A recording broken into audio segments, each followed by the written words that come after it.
Hey, welcome to another wonderful, awesome, brilliant, fantastic Blind Ambition podcast. Today, we're going to talk about seeing a lot of articles mentioning how tech is kind of slowing down. Tech jobs not as buoyant as it used to be, maybe fewer tech jobs. And I want to delve into it with Rick because he's the expert in the space. Because I don't know, sometimes just because it's in the news doesn't mean it's right. And I really want to find out, is tech kind of waning or is it just shifting in terms of what the priorities are? Did you see or are you noticing, Rick, that like maybe tech is slowing down in terms of hiring, in terms of getting new jobs? What's going on? What's really interesting is I've actually been following your work where you've been keeping track of all of these major layoffs that are Mhm. happening, and they tend to happen in two to three sectors, at least recently, right? One of them is obviously the tech industry. Mhm. So that's software and things like that. The second that I've also seen is the gaming industry, which has been particularly hit hard. The structure of the video game industry is you have these studios where they have these titles, these big intellectual property, whether that's a certain franchise or a certain series, that they all have a release for. Maybe it's a blockbuster. And if that release goes bust, well, that line of business or that game or even that entire studio is laid off, and that gaming company goes on to the next IP or the next series.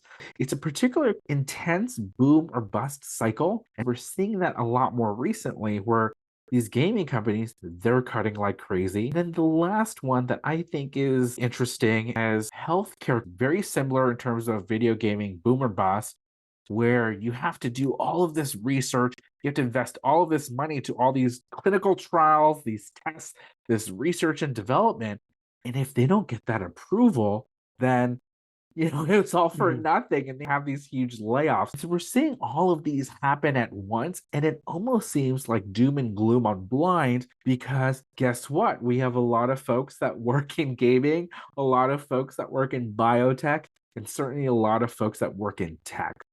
But generally, taking a step back, the job market has changed, but it's too early to say whether it's changed for good or changed because we're shifting towards AI or something like that. My take is that they sprinkle in and infuse AI into the and they're saying, okay, so now the job isn't just a tech job, it's an AI job. And that's where we're going to put the money. And I wonder, even if the leadership knows that this is kind of bullshitty, saying it's AI, like, oh my God, now it's completely different, where it's kind of the same. But also, they're putting in huge amounts of money for AI, right? Think about like they're putting in billions and billions and multi-billions of dollars, but yet everything I'm reading about is that the profits and the revenue really don't cover the investment. So I wonder too, are they kind of holding off a little bit on some of the jobs because they're getting a little nervous, or is it going to ever catch up? Or how long is it going to take to catch up that gap? No, it's a very astute observation you have there, Jack. Maybe I'm a bit more cynical because I'm the PR guy, but AI is almost this perfect excuse for a company right now. Where if you overhired, if your strategy ended up being wrong as a business for a certain product line or a certain way that you run your operations, saying that you're pivoting to AI seems like the right answer. Right. Everyone else is doing it. You can, if you want, lay people off and say, oh, it's actually not a bad sign of our operations, of our planning, of our finances. It's because we're using AI and this new technology and we'll need fewer people. So I'm actually being smart, or I'm being mindful of my resources and capital, or I'm catching the next new wave of technology. Alternatively, it's almost like this kind of sprinkle dust that I think CEOs are being very liberal in terms of peppering all of their earnings announcements, their press releases, their marketing materials, their social media posts, because they want to seem cool and they also want to give a sweep away of their bad decisions with this forward thinking or forward sounding theme. Is it like no one wants to be left behind? So, like, if you're a CEO of ABC Widget Company International and you're not talking about AI products, you're going to feel like you're left out and you're not the cool kid, and you almost have to come up with something. Is that going on? I'm gonna up the ante and take your cool kid theme to the Hmm. extreme. We're seeing a bunch of teenagers talk about sex, Hmm. and everyone's saying they're doing it, but they're not really, right? So That sounds like my life, Rick. Thanks. right? So it's saying I'm using AI, but a lot of these folks, maybe they've played with ChatGPT, Hmm. maybe they've played with an enterprise AI search function like Perplexity or Glean. Are they really using it to change their workflows? No, not yet. Are they exploring Copilot and excited about the opportunity to get rid of some programmers that are particularly expensive? Maybe, but we haven't seen it at scale yet. And part of that reason, Jack, that you found in your reporting is it just costs so damn much. And we're so early in that development cycle of this technology trend that we don't know what direction we're going to go into, and maybe you're a company that's a bit further behind and you feel like you need to catch up. Well, maybe you're just going to keep spamming and saying the word AI, AI, AI, AI over to seem like you're not as far behind as you really are. What do you think about this? I could be wrong about the companies, but let's say like Google and Microsoft and some others are making multi-billion-dollar investments in Singapore, in Thailand, India, other places.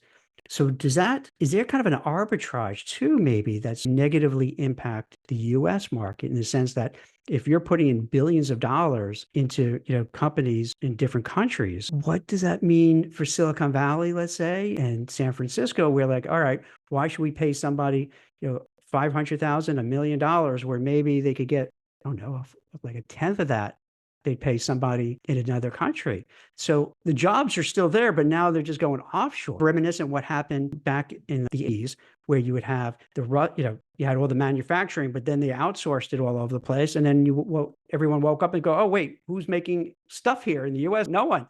We shipped it off to China and Right. Taiwan and wherever. So is that another thing that could be a negative impact moving forward if these big tech companies keep sending jobs offshore? I think that's exactly right. And your assessment of, yeah, one tenth the cost of an Mm. American engineer is spot on, right? Job markets around the world are just completely different. And that goes just for anything, right? These CEOs, if these executives have learned anything from the COVID pandemic, is the Bay Area or the US doesn't have a monopoly on tech talent, right?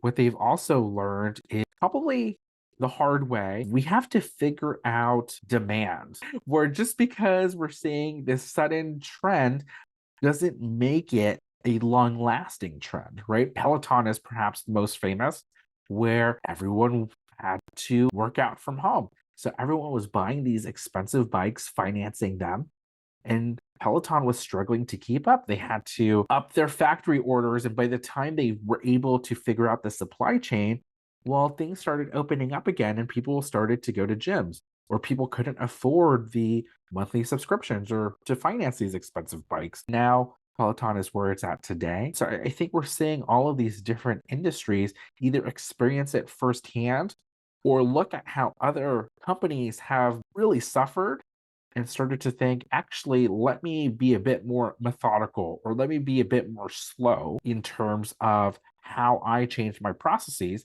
But at the same time, I still have to signal to my shareholders, to my customer base, to the world at large that I'm not just a slow moving turtle. So I'm just going to say AI, AI, AI, because Mhm. that's the latest trend. And we are exploring it, but whether we're actually going to adopt it into our product or supply chain or operations, well, that's a problem for future me to figure out. Do you think another problem is a little different than this one we're talking about, but the proliferation of like ghost jobs where companies will post, and this is not just tech now, this is really across the board. You name any sector where you could post these different jobs to show, look, we're doing great. Look at all these jobs we have. And then people send their resume and nothing happens. And they think it's them, the job seekers, but it's not. It's like they're not really eager to hire, or they're going to wait to find somebody who they could lowball, and Yeah. and then maybe go after that person and just take their sweet time. Have you heard or seen that happen? Because I see that a lot of those Jack, conversations. as a recruiter, you Yeah. probably hate it a lot, right? Where these companies, they're moving slow, they're not really hiring. What I've seen, and I've been a part of these companies firsthand, is these tech startups or these large tech companies, they're generally hiring the same positions over and over again, and they tend to be pretty ever. They're always hiring software engineers throughout the year. So rather than having 100 job postings on their career page for software engineer of this level, software engineer of this geography, software engineer of this business unit or this team, they might just have a single job posting that just says software engineer. You can probably guess what those roles are when you see them because of these different states and how they have their different pay transparency ranges. Well, the reason why some of those pay transparency ranges are so high is actually that job position might say software engineer, but that job posting is their catch-all for software engineer one all the way to software engineer four or software engineering manager or what have you, whatever geography. That range ends up being extreme because from that one job listing, they might be hiring dozens, hundreds of software engineers. They just don't want to list it over and over and over again. See, this is I'm glad you pointed this because this is so different than like, let's say finance, Wall Street, in other areas, because with other areas, they're going to post each job separately, each job Right. advertisement separately and give a whole detailed thing and, give a salary range, what have you. But it sounds like with the tech sector in particular, it's more of, okay, software engineer, get the resumes, and then we'll figure out where to put this person. Right. And I think some of these large companies, maybe I'm getting too nerdy for Yeah. you, Jack, but in terms of the interview process at these tech companies, they are so long. Yeah. There are What do they just do? Like, how so is it there? Like many compared steps. to other areas? Like, can you walk us through? Like, how does it go? How does it work? It is extraordinarily bureaucratic. Huh. So oftentimes there's this screening before you even get to talk to a hiring manager or even a recruiter or someone in HR. And when you pass the interview, some companies, especially these larger tech companies, there is a step of the interview process where it's almost like dating, Hmm. or it's almost like a sports league draft where they have a hiring committee, perhaps, and someone that goes through the interview process. There is what's called a job packet or candidate packet, a profile about this person, how well Rick did, all of the feedback from each of the people that have talked to Rick along the interview process, the general assessments, and there is a hiring committee where they decide, oh, did Rick pass the interview? Is our recommendation a hire or a no hire? From all of the different assessments and looking at kind of all of their inputs. And let's say that I pass the interview, I get the recommendation. Most of my folks said hire or strong hire. Well, now I'm part of this pool. I'm still in the interview process. I don't yet have my job offer, and I'm meeting with multiple teams, sometimes different business units, sometimes different geographies, sometimes all of the above, determine the best fit. And I then have to get a hiring manager that one has spots open on their team, and then two is willing to take me. And then obviously, God willing, the team that I want has an opening and wants to take me in. You might see this on Blind a lot. I'm stuck in the match process, or I'm in team match, or I've gotten good feedback from my hiring managers from the interview. I just need to finally get that offer. That's what that refers to. You know what? It seems to me so crazy because the whole idea I thought with a lot of these tech companies, like move quickly, break things, Right. speed. And now, like, but when it comes to hiring, it's just the opposite. It's like, all right, we're going to take our own sweet time. And and also, I don't know if you brought this up, maybe I missed it. What part of the interview process do you make people do coding and go through like all these projects and all that to make sure that they know what they're doing? Is that part of it as well? Yeah, that's exactly right. So there are different take home assignments, Mhm. right? And so if you're on the tech side, it might be a coding exercise. I've seen some of my analyst friends where they have a spreadsheet of data and they have to almost kind of like homework, figure out kind of the overall trends, what they're even looking at. As a PR person, I've even done take home assignments where I have to assess a press release. I have to draft my own communications plan. I have to show writing samples. That's generally across the board, no matter the role within the tech industry, there's going to be some kind of skills assessment. And usually it's before someone even talks to you, if it's even worth their time to reach out to you. I've even seen some companies out there where you have to do kind of a logic reasoning test. It's almost like a little mini SAT or a little mini IQ Damn. test. And once you pass that, then you go kind of through the traditional process of, an HR call or recruiter call, a hiring manager screen, perhaps. You're meeting with some potential team members. For some roles, during that team member on site interview stage, you might then be asked to do another in person task. For engineers, what's called whiteboard interviews are common, where literally on a whiteboard, you're actually going to code live in person and talk through a problem. I've done presentations with executives where I have to walk through the reasoning or break down a famous communication scandal or communications release or product launch, how I would handle it.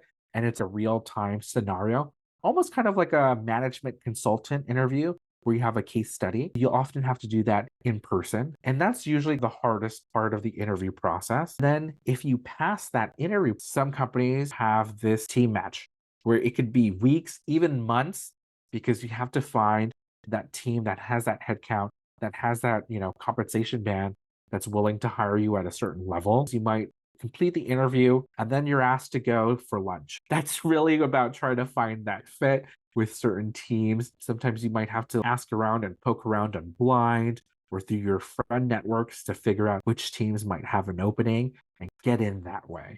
But if you don't, even if you've passed the interview, you might be stuck on hold. You're not quite getting an offer yet, Oh but they my haven't God. told you no. You're It's still in the crazy. candidate pool, but you've been God. qualified. You're almost in this purgatory. How, like, And that's oh, why you see on Blind, especially, there's a lot of studying and preparation. So for a lot of folks, especially on the tech side, they might want to over index in terms of the problem solving, right? They'll actually buy the textbooks, they'll do these online courses to refresh their skill set, and they need that kind of theoretical experience because maybe they've been out of school for a while, so they need to brush up.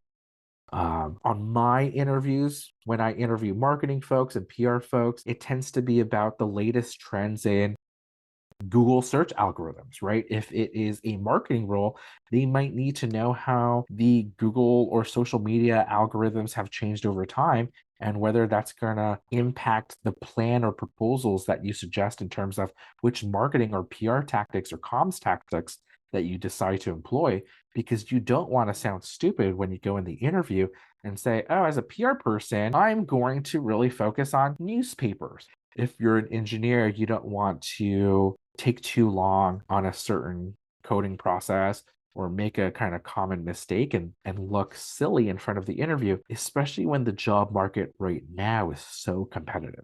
There are, 140,000 people, I believe, in the tech industry alone have been laid off in the first 3 quarters of this year. Those are mid level, senior, experienced folks that you're competing with. Maybe they're not making these mistakes. so the person has to, they know going into it that it's really intense. There's a lot of competition. So they have to endure it, because in other places outside of tech, when they're told, hey, you have to do like a take home assignment or this, they get so mad. That's like one of the things that drives people crazy, because they feel like you're taking advantage of me. So let's say, Rick, you're the HR person or hiring manager, and you say, Jack, do this report, whatever. Be like, what? Because now I'm going to put in all my time and effort and energy. I'm going to give you the report. You're going to take the report, because this happens all the time. Take the report, then go, oh, Jack, thanks, but no thanks. But now you have all my information, and then you could go back to other people. So all of a sudden, it's almost like you have these management consultants giving you all the information that you could process, and then you could share with your team, like, oh, okay, this is what's going on. And so they feel really kind of like ripped off. It's one Oh, of the things totally. that really get them so upset. But I guess it's so different, because in tech, you got to know how to do the software. You know how to do, it's Right. very specialized. Whereas with other sectors, you could kind of bullshit your way through, because the interview is different. Tell me a time where you have to go through some, difficulties, to give an example of how you dealt with a bad boss. You don't have to be a genius to do it. You just have to be a little bit of a good schmoozer and be able to kind of do it. So it's so different. Playing the devil's advocate Yeah. side, because I've been a hiring manager, Mhm. a boss long enough, Mhm. I'm very cognizant of the fact that I don't want to seem like I'm taking advantage of job Yeah. candidates. The way that I try to solve for it is I use complete hypotheticals, Mhm. or I use events that everyone has known about, where I've actually been, when I've been the candidate, I've had executives ask me to break down the Exxon Valdez oil spill in the interview Mhm. process. Like, if you were PR at Exxon, how would you react? What would you do? What would you say? What language would you use? And that happened in, like, what, the 80s, the Mhm. 90s, right?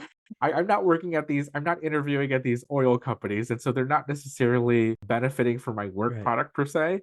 They just really want to see how I think. Alternatively, to your point, these roles, especially in tech, have become so specialized that I don't mean to discredit the hard work that these job candidates are putting out there, but maybe there's not much room to get creative. My personal experience in PR, oftentimes I'm asked to create a communications plan or a little PR strategy for a product launch. And they're just generally tried and true best practices. Almost everyone is going to want to prep an executive. Almost everyone is going to want to work closely with a product marketer or a product team or user research to figure out what are the key value propositions.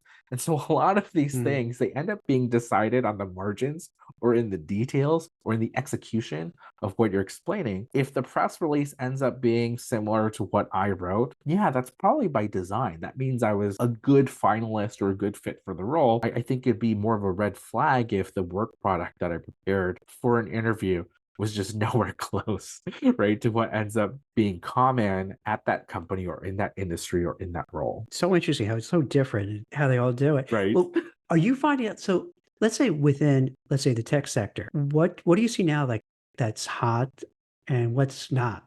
We talk about AI. So like AI seems to be hot, even if it's not real AI, it's just like kind of a little bit sprinkled in.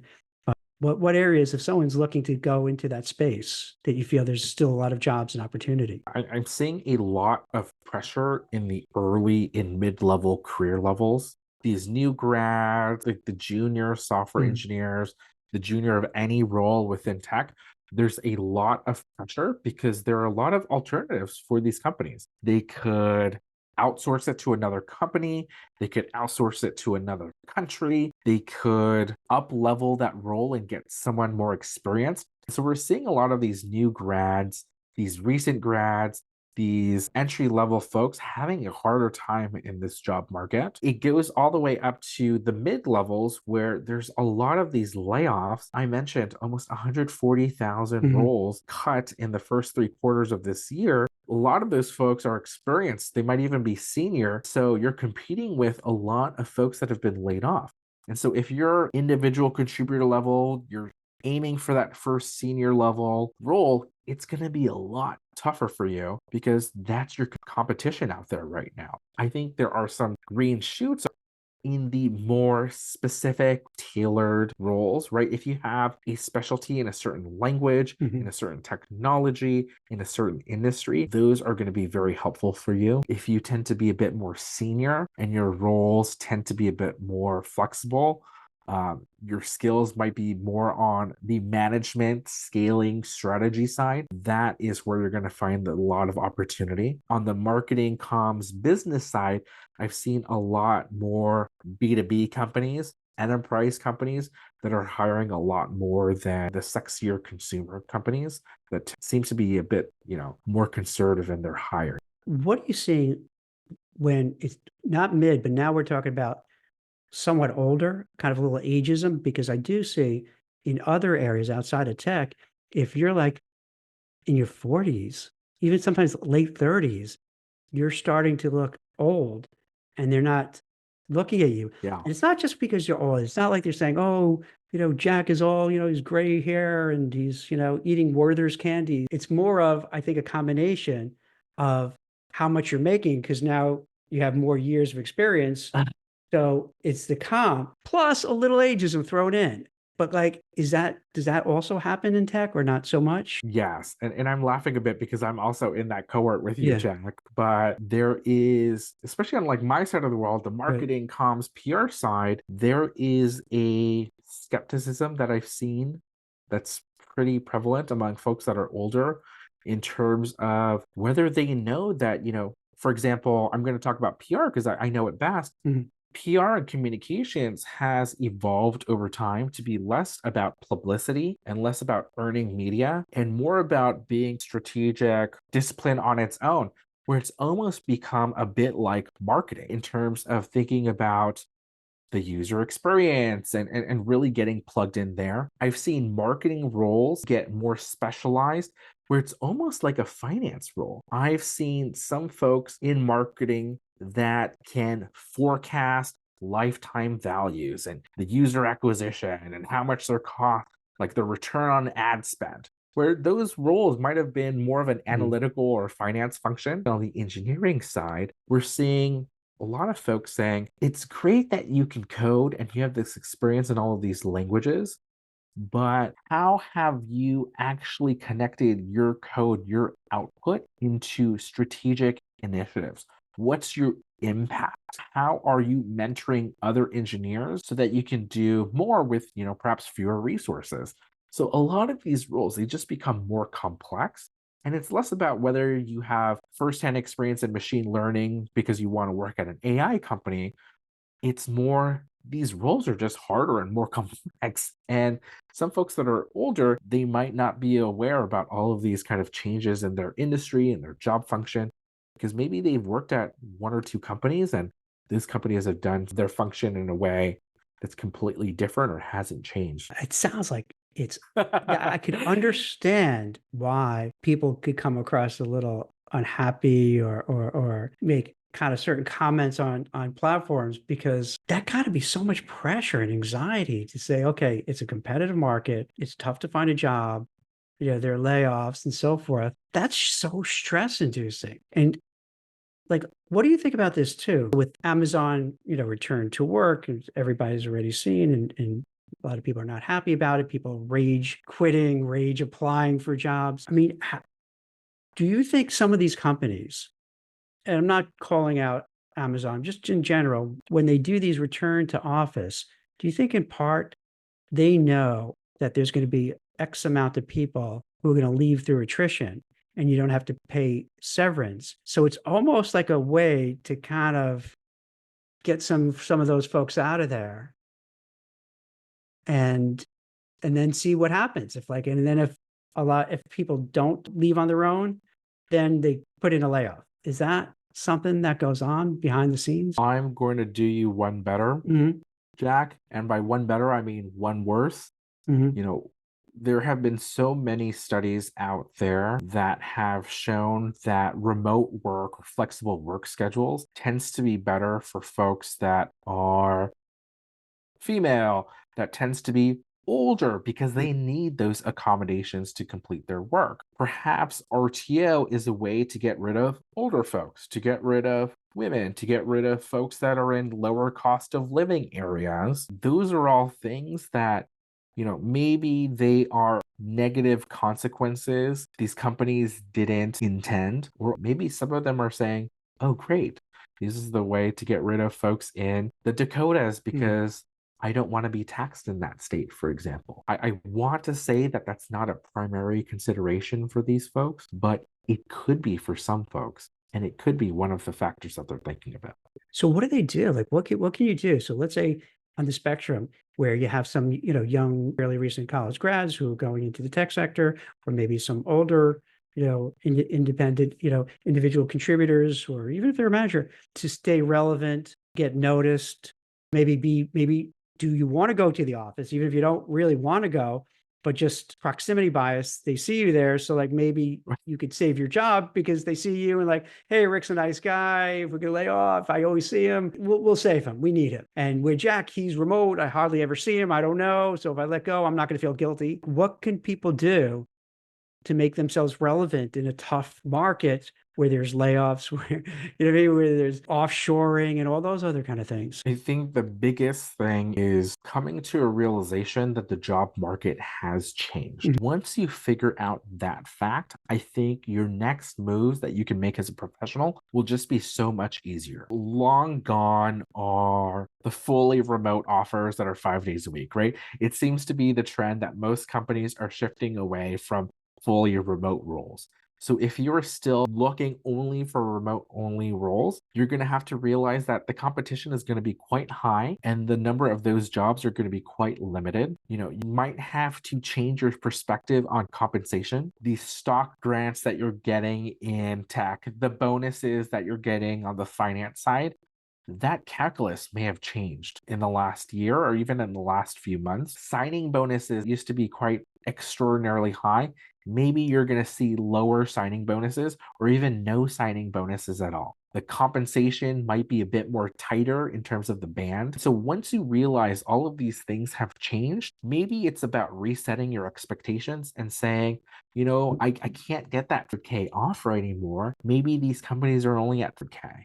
And it's not that I'm being lowballed, it's just that the job market has Mm. changed. Or if I'm not getting a job offer with a signing bonus, it's not because my hiring manager or recruiter is not going to bat for me. It's just that might not be the practice anymore because that company no longer needs to give these signing bonuses to get someone to accept their offer. In terms of going to the office, I would say just as a general rule, if you're earlier in your career, whether that's because of age, whether that's because you've just entered a new function or a new discipline or a new industry, your main priority would just be to soak in as much as you can and learn. And I think the best way to learn as quickly as possible is to be in office, right? Where you can turn around your chair and say, hey, actually, what is that macro that you've been using to run your data script or your Excel so much faster?